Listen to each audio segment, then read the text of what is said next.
윤석열 파면투쟁은 애국, 애민운동이다. 우리 민족의 항쟁은 애국, 애민의 항쟁이었다. 우리 역사에서 불의에 맞서 다수의 국민이 떨쳐 일어선 항쟁은 여러 차례 있었습니다. 동학농민혁명은 반봉건, 반외세의 성격을 띤 조선시대 최대의 항쟁이었습니다. 이 항쟁은 이전 민란과 뚜렷한 차이가 있었는데 하나는 동학이라는 종교와 농민이 결합했다는 점이며 다른 하나는 외세 배척을 목표로 했다는 점입니다. 동학은 사람이 곧 하늘이다는 인내천 사상을 핵심으로 하는 종교입니다. 동학 농민혁명이 내건 구호는 척양척외와 보국안민이었습니다. 척양척외란 서양과 일본을 물리치자는 뜻이며 보국안민은 나라를 지키고 백성을 편안하게 하자는 뜻입니다.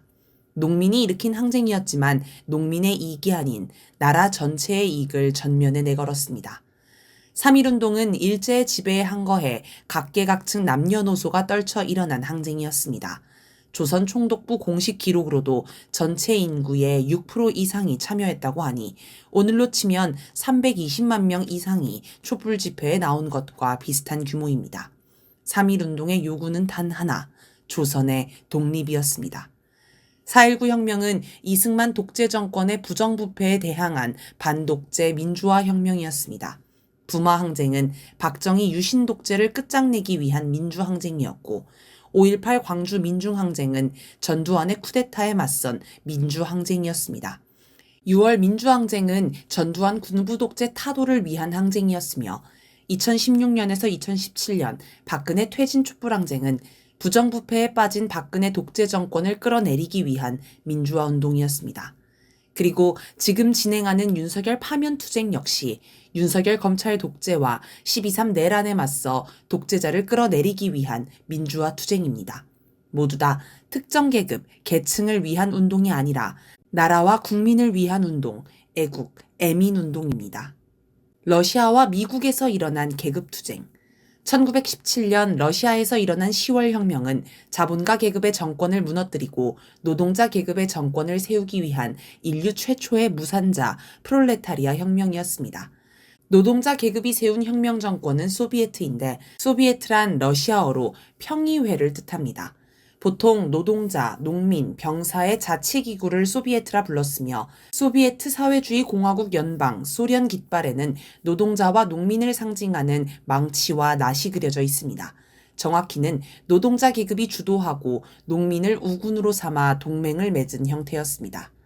1886년 5월 1일 미국 일리노이주 시카고에서 8만 명의 노동자가 8시간 노동제를 요구하며 총파업을 시작했습니다.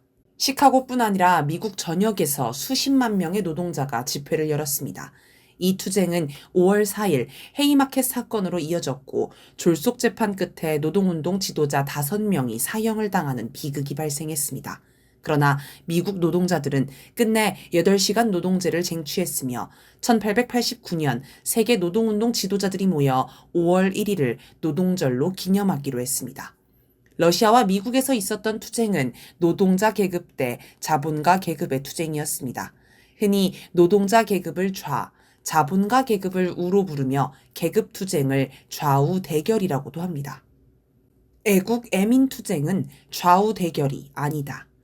애국 애민 투쟁은 노동자 계급만이 아니라 애국적이고 양심적인 자본가와 지식인, 자영업자, 종교인, 중산층 등이 동참하기 때문에 계급 투쟁도 좌익 운동도 아닙니다.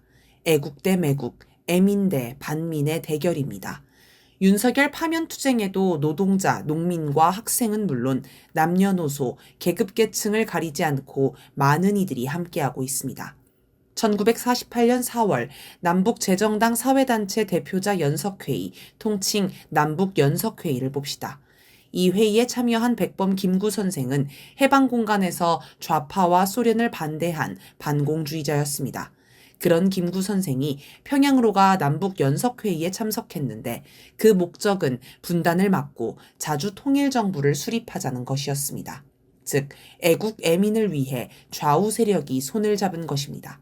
반면 이승만은 우익 대표가 아닌 친미 분단 매국노, 민중 학살자였습니다. 찾아보면 우리 민족의 애국 애민운동은 뿌리가 무척 깊습니다. 우리 민족의 건국 신화인 단군 신화를 보면 고조선의 건국 이념을 홍익인간으로 설명합니다. 널리 사람을 이롭게 하라는 뜻인데 계급 계층이나 부족, 지역의 구분 없이 모든 사람을 이롭게 하자는 애민 사상을 느낄 수 있습니다. 애민 사상을 내건 신화를 가진 민족이나 나라는 우리밖에 없습니다. 일본의 건국 신화는 신들끼리 갈등을 빚다가 성질이 포악한 폭풍의 신 스사노오가 다른 신들에게 쫓겨 땅으로 내려와 나라를 세웠고 자기 후손을 천황으로 세웠다는 내용입니다. 일본 국민이 천황의 지배를 당연히 여기게 하려고 만든 신화입니다. 로마의 건국 신화는 신의 후손들이 온갖 치정과 암투를 벌이다 결국 암살을 피해 어릴 때부터 숲에 숨어서 늑대젖을 먹고 자란 로물루스가 동생을 죽이고 나라를 건국한다는 내용입니다. 이 건국 신화에는 지배층의 권력 다툼만 있지 국민을 위해 어떤 이념을 설파했는지는 없습니다. 인류가 기록으로 남긴 가장 오래된 신화인 메소포타미아 신화, 수메르 신화를 보면 신들이 노예로 부릴 존재가 필요해 사람을 창조했다고 나옵니다.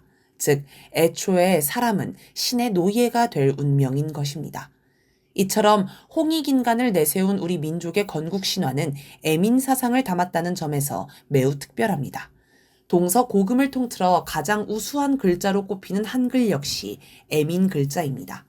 한글의 원래 이름인 훈민정음은 백성을 가르치는 바른 소리라는 뜻입니다. 당시에는 우리말을 표기하는 글자가 따로 없고 한자만 존재했기 때문에 공부를 한 양반들만 글을 쓸 수 있었고 평민 이하는 글을 아는 이가 드물었습니다. 어느 날 세종대왕은 노비가 글자를 몰라 억울하게 살인죄를 뒤집어 쓴 이를 알고 일반 백성을 위한 쉬운 글자를 만들 결심을 합니다. 세종대왕의 뜻은 훈민정음 서문에 잘 나옵니다. 나라의 말이 중국과 달라 문자와 서로 통하지 아니하니 이런 까닭으로 배우지 못한 백성이 이르고자 할 바가 있어도 마침내 제 뜻을 능히 펴지 못할 사람이 많다. 내가 이를 가엾이 여겨 새로 28자를 만드니 사람마다 하여금 쉬이 익혀 날마다 쓰는데 편하게 하고자 할 따름이다.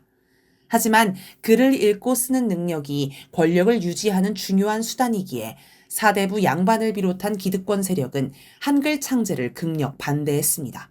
이들은 중국의 글자인 한자가 있는데 별도의 글자를 만드는 건 반역이라는 주장까지 합니다. 당시 집현전 학자들이 올린 상소문의 첫 번째 내용은 이렇습니다. 우리 조선은 조종 때부터 내려오면서 지성스럽게 대국을 섬기어 한결같이 중화의 제도를 따랐는데 중략, 만일 중국에라도 흘러들어가서 혹시라도 비난하여 말하는 자가 있으면 어찌 대국을 섬기고 중화를 사모하는 데에 부끄러움이 없으리까. 오늘날로 치면 감히 반미를 하다니 빨갱이 대통령인가 라는 색깔론 공격을 한 것입니다. 어질기로 소문난 세종대왕이었지만 백성을 위하는 자신의 마음을 왜곡하고 색깔론 공격까지 하는 이들을 용서하지 않고 의금부에 하옥하는 특단의 조처를 합니다. 세종대왕이 기득권 세력의 반대가 뻔히 보이는 일을 고생해서 한 이유는 백성을 사랑해서입니다. 그렇게 탄생했기에 한글은 누구나 쉽게 배울 수 있게 체계적이고 과학적인 글자가 될 수 있었습니다. 이처럼 애국애민은 우리의 민족성 자체이고 우리 민족이 벌여온 장구한 대중운동의 기본 성격입니다. 오늘 전국에서 남녀노소 가리지 않고 참여하는 윤석열 파면투쟁을 두고 탄핵 찬반 세력이 갈등하는 좌우 대결로 이해해서는 안 됩니다. 이는 러시아 혁명, 미국의 노동운동 등 다른 나라의 경험과 이론을 우리나라에 직수입해 대입하는 잘못된 방식이며 이론의 사대성입니다. 윤석열 파면 투쟁은 애국, 애민운동이며 윤석열 옹호 세력은 매국노, 반국민 세력입니다.